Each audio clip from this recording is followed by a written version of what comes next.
Il est 23 heures à Abidjan. Madame, Monsieur, bonsoir. Bienvenue dans votre édition.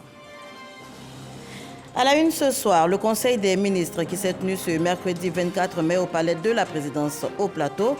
Conseil des ministres tenu sous la présidence du chef de l'État, le président Alassane Ouattara. Plusieurs sujets examinés à cette réunion des membres du gouvernement. Nous en parlons dans quelques instants. La campagne coton 2023-2024 est ouverte. Le prix d'achat du coton graine premier choix est fixé à 310 francs le kilogramme. Il reste inchangé par rapport à la campagne précédente.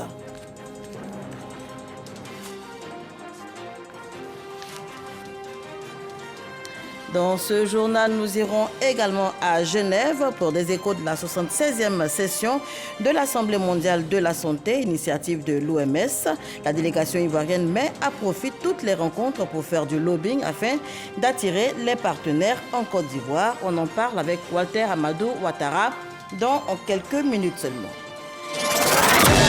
Le Conseil des ministres qui s'est tenu ce mercredi 24 mai 2023 au palais de la présidence au Plateau. Conseil des ministres tenu sous la présidence du chef de l'État, le président Alassane Ouattara. Plusieurs sujets examinés à cette réunion des membres du gouvernement, notamment le foncier urbain, l'exploitation pétrolière et gazière, les travaux d'infrastructure de la CAN 2023 et le démarrage des examens à grand tirage. On fait le point avec Viviane Aïma.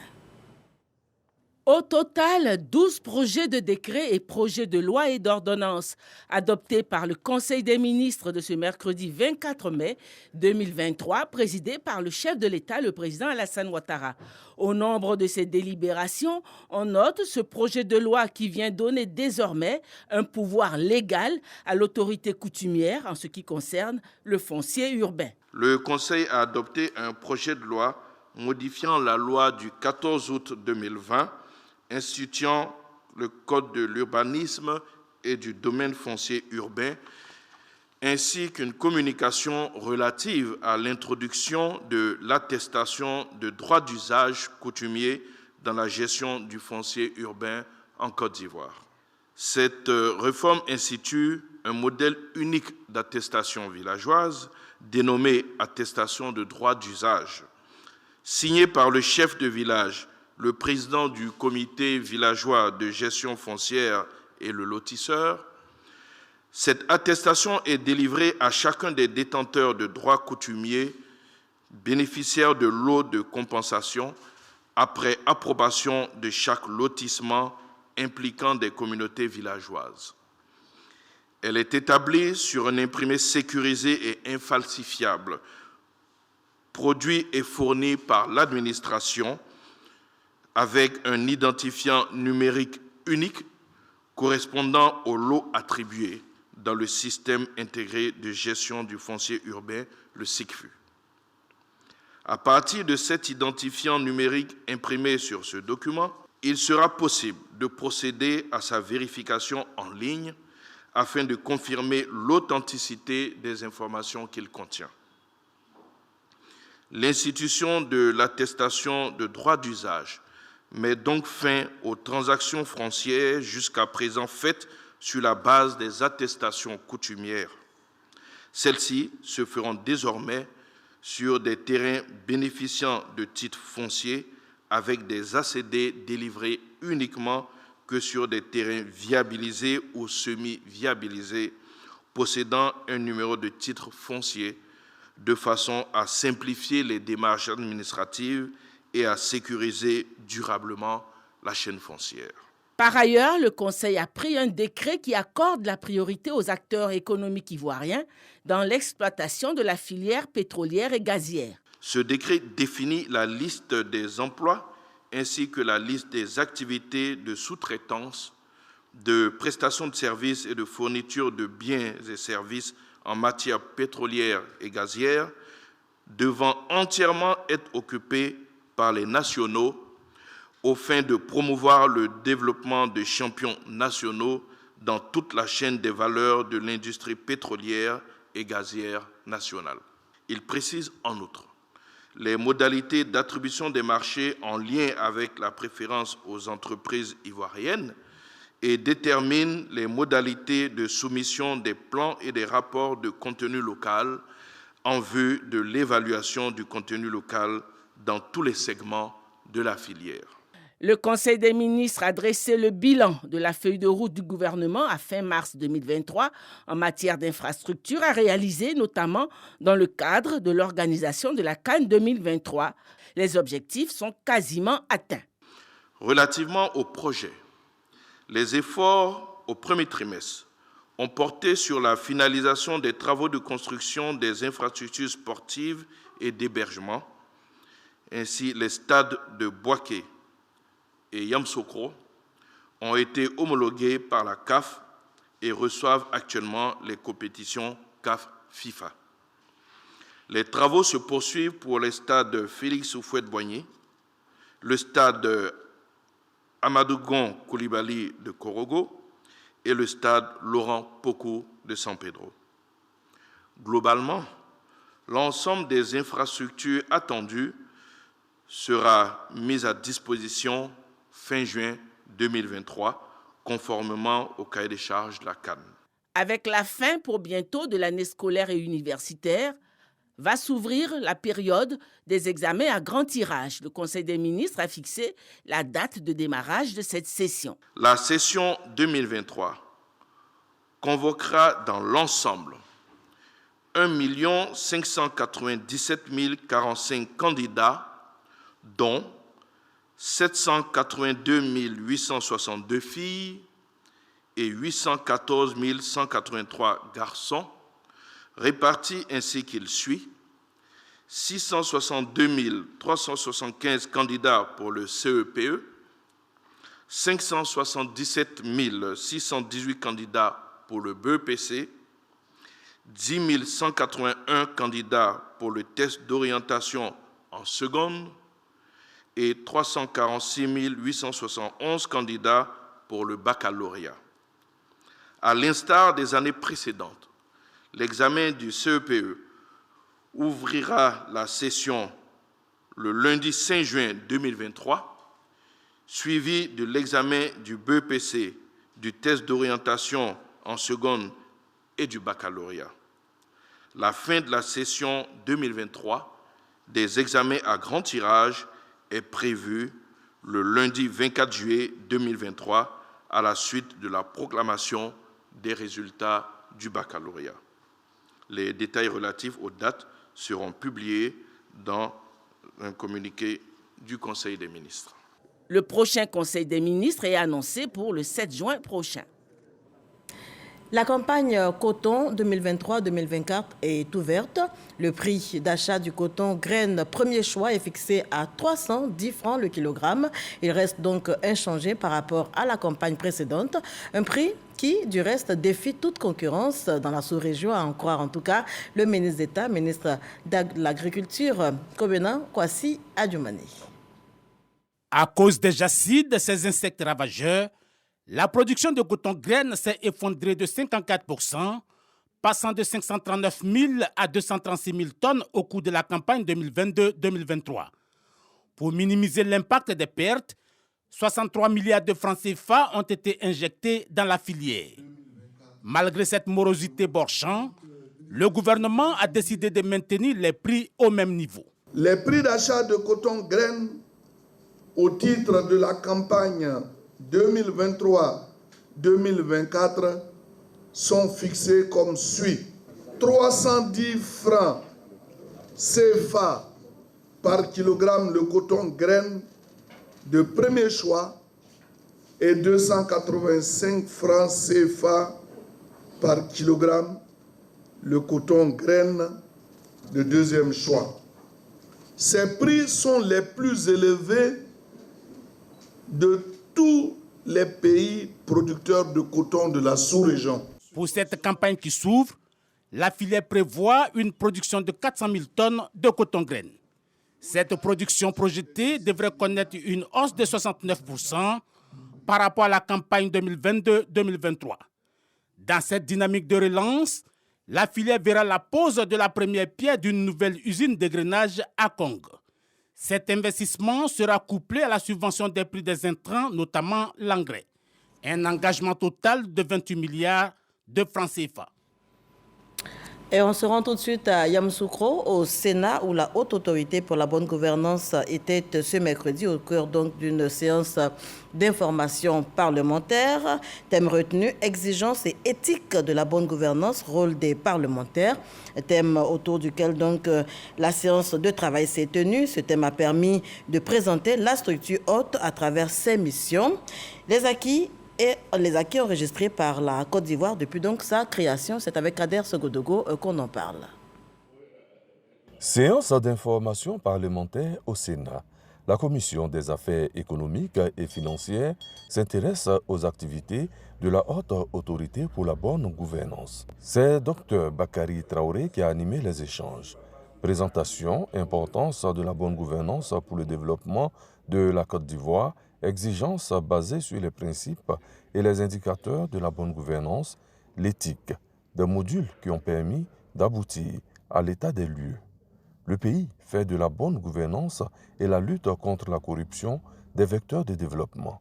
Transparence dans la gestion des deniers publics, démocratie, les voyants sont ouverts pour la Côte d'Ivoire et bien informer les sénateurs pour accompagner le processus peut être un avantage. Je suis venu en mission pour le président Ngolo Coulibaly au nom de la Haute Autorité pour la bonne gouvernance pour faire en sorte que les sénateurs soient mieux informés sur les activités de la Haute Autorité, sur les exigences de la bonne gouvernance, sur les exigences de l'éthique qui s'appliquent également au Sénat puisque le Sénat dispose d'un code de déontologie qui a été très bien élaboré, qui est en train d'être appliqué. Prévention et lutte contre la corruption et les infractions assimilées sont les prérogatives de la Haute Autorité pour la bonne gouvernance. Elle pourra compter sur un partenaire, le Sénat. La séance d'information parlementaire a été présidée par le sénateur Moïse Koumoué Kofi, président de la Commission des affaires économiques et financières. Voilà, exigence et éthique de la bonne gouvernance, rôle des parlementaires. C'est autour de ce thème donc que s'est tenue cette séance d'information parlementaire. On en parlait avec Kader Sogodoro. On se rend tout de suite de Yamoussoukro à Genève pour les échos à présent de la 76e session de l'Assemblée mondiale de la santé à l'initiative donc de l'OMS. La délégation ivoirienne met à profit toutes les rencontres là-bas pour faire du lobbying afin donc d'attirer les partenaires en Côte d'Ivoire. Déjà, des financiers annoncent leur intention d'aider le ministère de la Santé, de l'Hygiène publique et de la couverture maladie universelle à faire face à certaines pathologies, notamment la lèpre. Envoyé spécial à Genève, Walter Amadou Ouattara. Selon le ministère de la Santé, de l'Hygiène publique et de la couverture maladie universelle, la Côte d'Ivoire enregistre 500 cas de lèpre chaque année. Cependant, un malade sur 4 est dépisté tardivement avec des mutilations visibles et irréversibles. Sur les 500 cas, on note 90% de guérison. Les autorités sanitaires du pays affichent une volonté visant l'amélioration de ce résultat. C'est à juste titre qu'un plaidoyer est fait à Genève relativement à la tenue de la 76e session de l'Assemblée mondiale de la santé. Le consulat général de la Côte d'Ivoire accueille cette importante rencontre avec la fondation japonaise Sasakawa. Le projet Zéro lèpre d'ici 2030 en Côte d'Ivoire est le sujet principal. La première action, c'est faire en sorte que dans les districts, on puisse dépister tous les cas dans les districts endémiques. Deuxièmement, faire en sorte que les cas index soient suivis et traités. Et troisième point important, qu'on puisse faire la prophylaxie post-exposition des cas que nous allons détecter. Le plaidoyer maintenir à moins d'un cas de lèpre pour 10 000 habitants en Côte d'Ivoire semble bien intéresser le président de la fondation Sasakawa. J'ai même été 2 fois dans la Côte d'Ivoire et j'aimerais souligner les efforts que la Côte d'Ivoire fait au niveau national, mais son impact au niveau mondial. Par exemple, avec la conférence mondiale qui a été faite là-bas, alors c'est remarquable tout ce que la Côte d'Ivoire fait pour l'élimination de la lèpre. J'aimerais voir la Côte d'Ivoire comme une championne vis-à-vis de cette élimination dans le monde, dans l'Afrique. Cette fondation finance la lutte depuis 1967. Retour en Côte d'Ivoire, on parle innovation technologique. Le CESEC s'inspire du modèle américain. Une délégation de groupement d'acteurs de la Silicon Valley aux États-Unis d'Amérique, composée donc d'entrepreneurs, d'investisseurs, de financiers, est en visite en ce moment en Côte d'Ivoire. Cela sur invitation du Conseil économique, social, environnemental et culturel, le CESEC. Cette visite s'inscrit dans le programme d'activité du CESEC qui a donc élargi son champ de coopération à des structures de renom, cela en vue de s'enrichir de leur expérience. Marie-Chantal Akandon pour en parler. La Silicon Valley est située à San Francisco, aux États-Unis d'Amérique. Elle est mondialement reconnue comme un pôle d'innovation technologique avec des idées audacieuses et un esprit entrepreneurial dynamique. Le Conseil économique, social, environnemental et culturel, CESEC, a signé un mémorandum d'entente avec une délégation de la Silicon Valley. Cette collaboration vise à adapter les expériences et les pratiques innovantes de la Silicon Valley à la réalité ivoirienne. Alors, le mémorandum d'entente, c'est dans le but d'essayer de transférer le savoir et de faire étape par étape cet échange des expériences avec la Côte d'Ivoire. Donc voilà, ce n'est pas forcément dans un secteur spécifique, mais plutôt pour tenir la jeunesse, pour puisse rêver et faire tout l'espace entrepreneurial en Côte d'Ivoire. Le président du CESEC souligne l'importance de ce partenariat pour accompagner les autorités ivoiriennes dans la mise en place de politiques publiques axées sur l'innovation et l'entrepreneuriat. Au cours de cette mission exploratoire, j'ai eu le privilège de découvrir de près le modèle de réussite qu'offre la Silicon Valley. Cette signature marque le début d'une nouvelle ère d'innovation, de développement et d'opportunités, avec notamment la facilitation de l'accès de la Côte d'Ivoire à l'expertise des start-up et des chefs d'entreprise installés dans la Silicon Valley, en appui à la matérialisation de la volonté politique du président de la République, Alassane Ouattara. Mesdames et messieurs les membres du groupement des acteurs de la Silicon Valley, je voudrais vous assurer de notre engagement à prendre toutes les dispositions idoines en vue de traduire cette volonté commune de coopération dans les faits et permettre la mise en place de la Task Force Silicon Valley Côte d'Ivoire, dont le CESEC sera le point focal. Ce partenariat entre le CESEC et la Silicon Valley ouvre de nouvelles perspectives pour la Côte d'Ivoire. En tirant parti de l'expertise et de l'expérience de la Silicon Valley, le pays espère stimuler sa croissance économique et promouvoir des solutions novatrices. Un forum pour réfléchir sur les questions liées à l'adéquation formation-emploi dans l'espace UEMOA et le Tchad. 3 jours de réflexion ici même à Abidjan pour une meilleure insertion des jeunes dans le tissu social. Et à l'occasion, le ministre Kofi N'Guessan a indiqué que l'Afrique doit opérer des choix stratégiques, des choix liés donc à l'apprentissage et à la formation au métier. C'est ce que nous rapporte Issa Tchonayo. Mutualiser les efforts dans la mise en œuvre la politique adéquation formation-emploi pour une meilleure insertion des jeunes dans le monde du travail. Le forum d'Abidjan entre les experts de la formation professionnelle de l'espace UEMOA, Union économique communautaire ouest-africaine et du Tchad répond à cette préoccupation.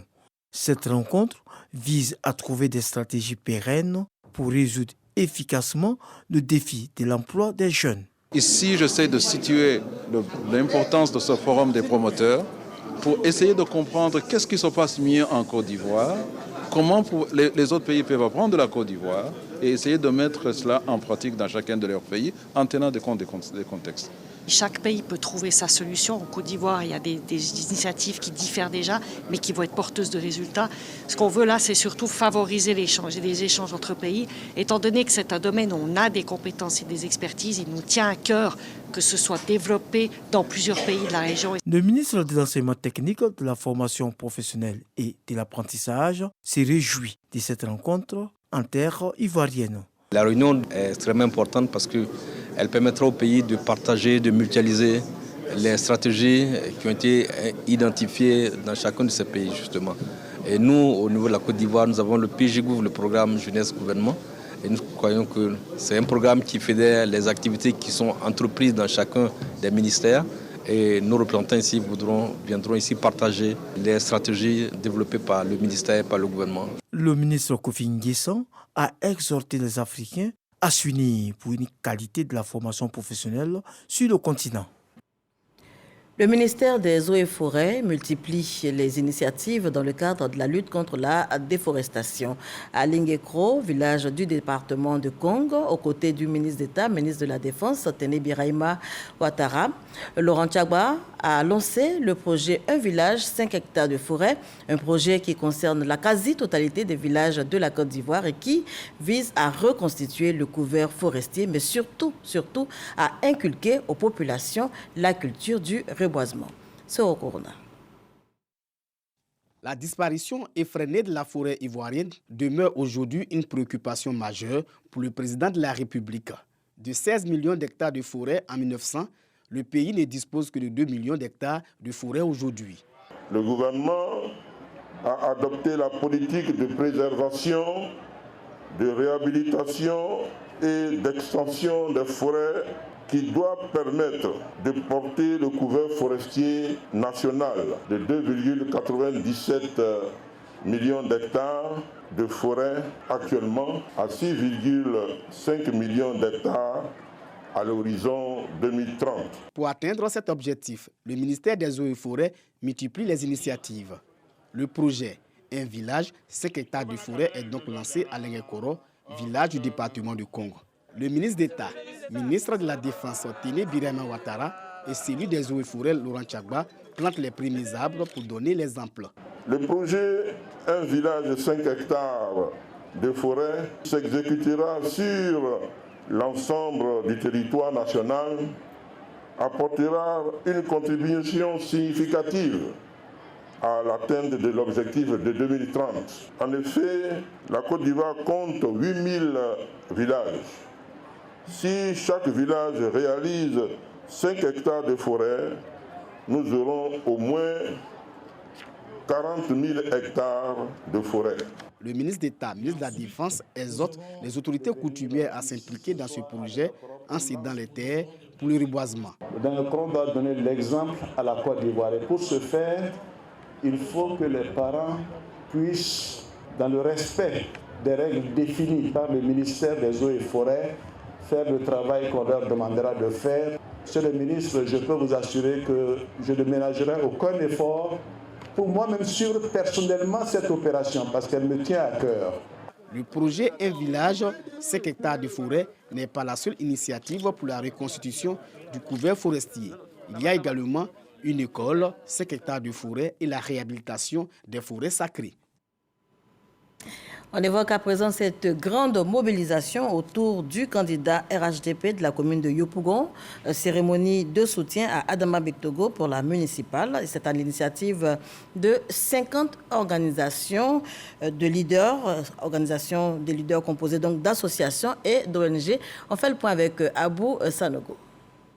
Elles sont venues de tous les quartiers de la commune de Yopougon. Ces associations et ONG réunies en 50 organisations de leaders, mobilisées pour le triomphe du candidat du RHDP Adama Bictogo pour la prochaine élection municipale dans la commune de Yopougon. Pour le président de ces 50 organisations, des stratégies sont mises en place dans tous les sous-quartiers de la commune de Yopougon. Nous travaillons sur la jeunesse. Nous voulons travailler sur les nouveaux majeurs qui sont de 18 à 35 ans. Et que nous avons baptisé les Bictogo Boys et les Bictogo Girls. Car à ces jeunes-là, nous avons beaucoup de projets pour eux. Nous allons aider ces jeunes à avoir leur permis grâce au soutien de notre candidat, le PAN. Et dans son projet aujourd'hui, il a beaucoup pour la jeunesse. Donc nous allons accompagner ces jeunes-là à travers le financement de leurs projets, à avoir leur premier stage et pour certains, un premier emploi. Le représentant d'Adama Bictogo exhorte donc les jeunes à s'activer pour une victoire écrasante du candidat du RHDP. Nous avons constaté en si peu de temps cette organisation qui a été mise en place, composée de jeunes leaders, toutes tendances politiques confondues, toutes tendances sociales confondues, pour se préparer à arpenter les rues, les ruelles et tous les couloirs de la commune de Yopougon pour la victoire, la grande victoire du candidat Adama Bictogo au soir donc des élections. Jeunes, adultes et vieux ont décidé de s'engager aux côtés du candidat du RHDP Adama Bictogo pour le développement de leur commune. Et toujours sur le terrain politique, le secrétaire départemental du RHDP de Ouangolo-Dougou a initié des rencontres dans sa circonscription. Traoré Drissa mobilise les militants du RHDP pour les échéances à venir, les municipales et régionales du 2 septembre prochain. On en parle avec Kader Sogodogo. Le secrétaire départemental RHDP de Ouangolo-Dougou, le député Drissa Traoré, mobilise les militants et sympathisants du parti à Ouangolo-Dougou. Objectif, assurer la victoire à 100% pour les candidats de ce parti lors des élections locales à venir.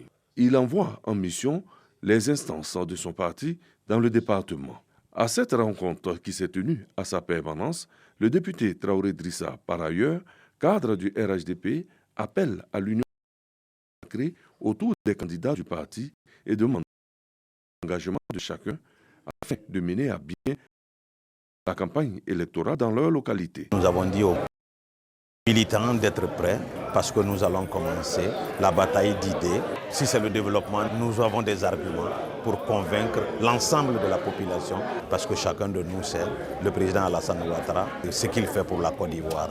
Les militants présents ont promis de travailler d'arrache-pied pour garantir le succès de leur parti. On change complètement de sujet à présent. Le premier départ pour le Hajj 2023 aura lieu le mercredi 7 juin prochain. Avant la date indiquée, le commissaire du Hajj, Imam Bachir Ouattara, a animé une conférence de presse ce mercredi. Il était question pour lui de présenter le projet Takir Maka ou encore la route de la Mecque, une initiative des autorités saoudiennes dont l'objectif est de faciliter ce voyage spirituel aux candidats du Hajj, surtout faciliter leurs conditions d'entrée sur le territoire saoudien. C'est ce que nous dit Pagasoro Kone. La Malaisie, l'Indonésie, le Pakistan, le Bangladesh, la Turquie, le Maroc et la Côte d'Ivoire sont les 7 pays choisis par les autorités saoudiennes pour l'édition 2023 du projet Tariq Maka ou la route de la Mecque. Ce projet, lancé pour la première fois en 2017, vise à faciliter aux candidats du Hajj le pèlerinage à la Mecque, mais surtout faciliter les conditions d'entrée sur le territoire saoudien. Le choix de ces 7 pays en reconnaissance du niveau de qualité de leur organisation. Comme vous pouvez le constater, notre pays, la Côte d'Ivoire, est le seul pays de l'Afrique subsaharienne à faire partie de ce projet. Le projet Tariq Maka est une innovation majeure. Cette initiative consistera essentiellement à faire venir des officiels saoudiens de l'immigration en Côte d'Ivoire afin d'assouplir les procédures d'entrée des pèlerins en Terre Sainte, en finalisant toutes les procédures policières et douanières à partir de l'aéroport d'Abidjan. Selon l'imam Bachir Ouattara, tous les candidats au Hajj seront appelés directement par le truchement du call center du commissariat pour l'opération de prise des empreintes biométriques. À compter de demain, jeudi 25 mai 2023, nous allons déployer des équipes tant à Abidjan qu'à l'intérieur du pays pour procéder à l'enrôlement des données biométriques des pèlerins. Nous auront par conséquent Trècheville, Marcory, Plateau. Eux, ils seront conviés à la mosquée de l'avenue 8 à Trècheville. Ceux de Koumassi, Port-Boué, Gonzague-Ville, zone 4 à la grande mosquée de Koumassi. À Bobo, à Nyama, à Djamé, à la mosquée Fitia d'Abobo. Cocody, Benjerville, à la mosquée d'Adjen. À Tekoubé, Yopougon, Songon, Dabou, à la mosquée des Trois-Rouges de Yopougon. À l'intérieur du pays, ce seront des localités de Boaké, d'Abengrou, de Daloa, de Korogo, Man, Odioné et San Pedro, qui serviront des sites d'accueil et d'enrôlement des pèlerins des zones mitoyennes. Au cours de cette conférence de presse, l'imam Bachir Ouattara, commissaire du Hajj du contingent étatique, a annoncé que la phase de départ cette année est prévue du 7 au 16 juin prochain. On poursuit en images au Sénégal. La justice requiert 10 ans de prison contre Ousmane Sonko pour viol. L'opposant sénégalais est accusé par une ancienne employée de salon de massage. Il était absent hier au banc des accusés. L'opposant est resté à Ziguinchor, la ville dont il est maire, estimant donc que sa sécurité n'était pas assurée. Ousmane Sonko, le candidat à l'élection présidentielle de 2024, rejette toutes les accusations de vol et dénonce un complot du pouvoir pour l'écarter donc du jeu politique. Et cette dernière information, pour terminer, la reine du rock'n'roll n'est plus. Vous le savez certainement, Tina Turner est décédée ce mercredi 24 mai à l'âge de 83 ans des suites d'une longue maladie. Notez que l'artiste chanteuse américano-suisse avait mis un terme à une carrière longue de 60 ans. C'était en 2020.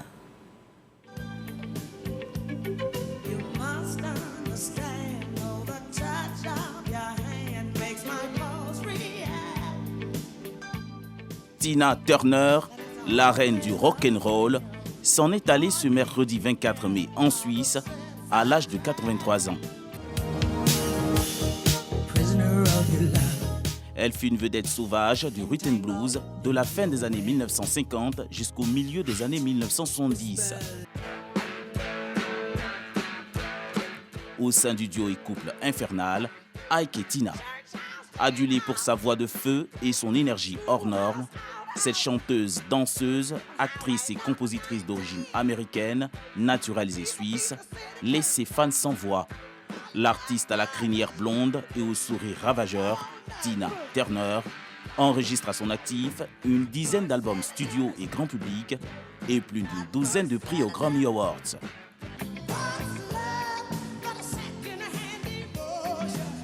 What's Love Got to With It, Private Dancer, The Best, ces tubes des années 80 et 90 resteront dans la mémoire des mélomanes du monde entier. Voilà, dernier hommage de Jean-Marc Djadji à Tina Turner qui met donc fin à ce journal. Merci de l'avoir suivi.